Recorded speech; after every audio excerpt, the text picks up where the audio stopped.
by Hamas of journalist cover, which continues until today. Israel right now is on the precipice of Gideon's Chariots, Operation 2. How would you describe where the IDF is right now on the cusp, the very verge of Gaza City to try to encircle it? Yeah, so what the IDF has done is to place troops in around Gaza City in order to send a very clear message to Hamas, to the three countries that support Hamas and give it the lifeline that it needs, Qatar, Egypt, and Turkey, and to signal to them that we are serious. If you don't give us back all of our hostages, if you don't end the war, and if you don't surrender, then what we, Israel, will do, and we're serious about it, is we will go in and we will find you where you are and where we haven't yet operated at a high level, which is Gaza City and a few locations in the central part of the Gaza Strip. I think that the window for diplomacy and negotiations is still open. It is narrowing, but it is still open.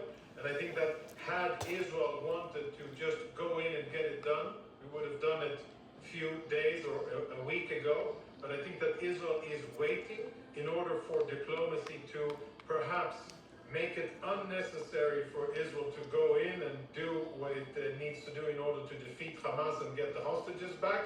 It doesn't seem as if it's impressing the three countries that are supporting Hamas, Qatar, Egypt, and Turkey enough.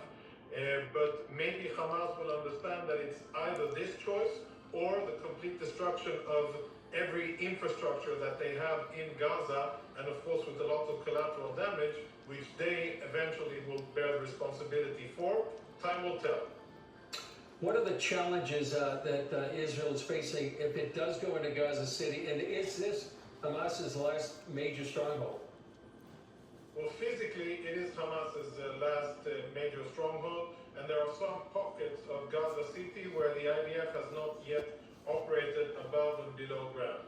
What the IDF will encounter is an enemy that will have had lots and lots of time to prepare, to plant lots of booby traps, to rig buildings full of explosives, to prepare and refurnish tunnels, tactical tunnels that Hamas will use for close quarter mobility, and the bigger strategic tunnels that they will use to move from one neighborhood or one city to another.